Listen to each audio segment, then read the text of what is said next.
আমরা ইনশাআল্লাহ চেষ্টা করব রোজার মাসকে সম্পূর্ণভাবে লোডশেডিং মুক্ত রাখতে।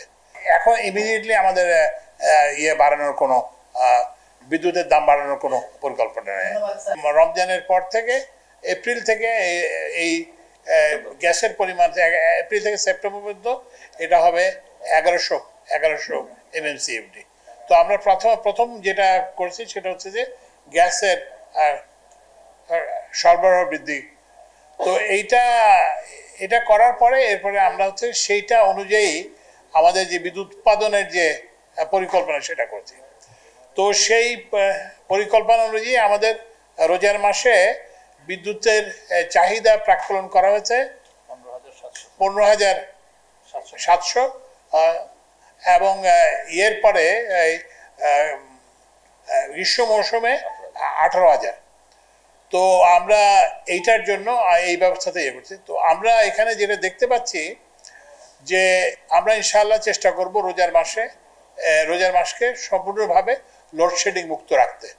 তো এখানে লোডশেডিং মুক্ত মানে কিন্তু যে এমন না যে কোথাও কোনো বিদ্যুৎ বিভ্রাট হবে না, কারণ বিদ্যুৎ বিভ্রাট নানা কারণে হয়। কোনো একটা ডিস্ট্রিবিউশন লাইনের সমস্যার জন্য হয়, কোনো একটা যে ট্রান্সমিশন লাইনের সমস্যার জন্য হয়, তারপরে কোথাও হয়তো একটা জেনারেশন ইউনিট হয়তো ফেল করলে এইসব কারণে হয়। তো কিন্তু আমরা চাহিদা এবং সরবরাহের মধ্যে এমন একটা ভারসাম্য রাখবো যাতে ওই টেকনিক্যাল কারণ ছাড়া যাতে কোনো লোডশেডিং না হয়, সেই জন্য আমরা সম্পূর্ণ প্রস্তুতি নিয়েছি। যে বিশ্বাসগুলোকে আমরা মিউচুয়াল ট্রাস্ট ব্যাংক পিএলসি বিশ্বাস করি প্রবলভাবে, একে অপরের বিশ্বাস হয়ে। Mutual trust bank, you can bank on us. এরপরে হচ্ছে যে গ্রীষ্মকালীন সময়ে আমরা এখন দেখতে পাচ্ছি যে আমরা 18,000 মেগাওয়াট চাহিদা ধরে আমরা কাজ করতেছি।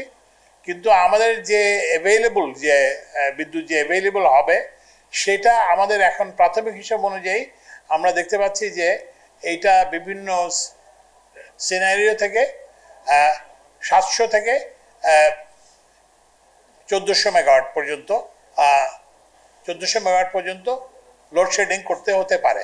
কিন্তু কালকে খবর কাগজে নিউজ দেবেন যে জ্বালানি উপদেষ্টা বলছেন যে আগামী এত, এটা কিন্তু সেটার উপরে নির্ভর করে না, এটা হচ্ছে যে আমাদের হিসাব।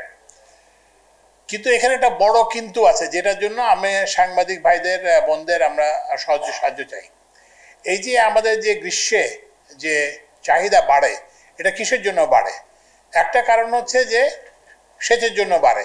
তো সেচের চাহিদাকে আমরা কমাতে চাই না, কারণ সেচ যদি কমানো হয় তাহলে তো আপনার খাদ্য উৎপাদন কমে যাবে, তাহলে একটা খাদ্য সংকট সৃষ্টি হবে।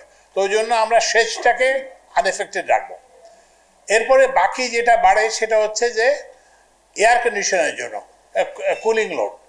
এবং আপনারা জেনে হবেন যে এই কুলিং লোড কিন্তু এই যে 18,000 যে প্রাক্কলন করা হয়েছে এর মধ্যে 6,000 মেগাওয়াটই কিন্তু কুলিং লোড। তো সুতরাং আমাদেরকে জোর দিতে হবে এই কুলিং লোডটাকে ব্যবস্থা করার জন্য। এখন কুলিং লোডটা আপনি কিভাবে কমাবেন? এখন আপনারা জানেন যে এসিতে একটা থার্মোস্ট্যাট থাকে।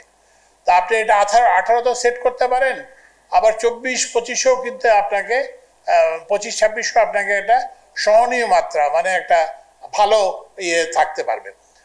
তো এখন আপনার যদি আমরা যদি এই 18-19 না রেখে 20 এসব না রেখে আমরা যদি এয়ার কন্ডিশনারগুলোকে যদি ব্যবহার করতে পারি, 25-26 করতে পারি, তাহলে কিন্তু 3,000 মেগাওয়াটের 2 থেকে 3,000 মেগাওয়াটের মতো ওই যে কুলিং লোড কমে যাবে।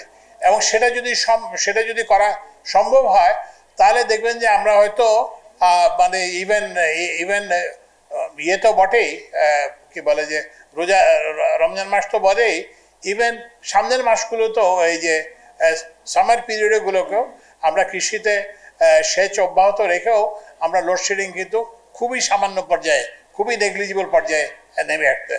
সরকার তো প্রায় 6 মাস হতে চললো। তো অনেক আমাদের সঙ্গে আমাদের উপর অনেক প্রেশার থাকা সত্ত্বেও কিন্তু আমরা আর দাম বাড়াই নাই। আমরা ব্যয় সংকোচন করে এটা করার চেষ্টা করতেছি এবং অন্তত এই যে মানে এখন ইমিডিয়েটলি আমাদের বাড়ানোর কোনো বিদ্যুতের দাম বাড়ানোর কোনো পরিকল্পনা নেই। আর গ্যাসের তো আমরা যেটা বললাম যে গ্যাসের যেটা একটা প্রস্তাব বিইআরসিতে আছে সেটা শুধুমাত্র যারা বর্তমান সংযোগ আছে তাদের ক্ষেত্রে প্রযোজ্য হবে না, তাদের ক্ষেত্রে গ্যাসের মূল্য অপরিবর্তিত থাকবে।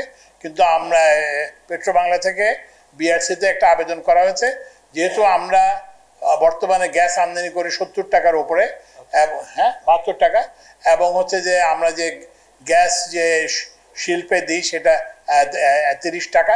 তো এই জন্য এই ব্যবধানটা কমায় আনার জন্য আমরা বলেছি যারা নতুন সংযোগ নেবেন বা যারা কি বলে যে অতিরিক্ত লোড চাইবেন তাদের ক্ষেত্রে এই বাড়তি যেটা বিইআরসি সিদ্ধান্ত নেবে সেইটা প্রযোজ্য হবে না। শিল্প মানে শিল্পে মানে হচ্ছে যে যারা নতুন সংযোগ চান, যারা existing consumer will not be affected, যারা নতুন চান অথবা বাড়তি লোড চান। কারণ আপনারা তো বুঝতে পারছেন, কারণ আমরা তো এখন আনতেছি 72 টাকা করে, তো আপনাকে আমি 32 টাকা করে 30 টাকা করে কিভাবে দেবো?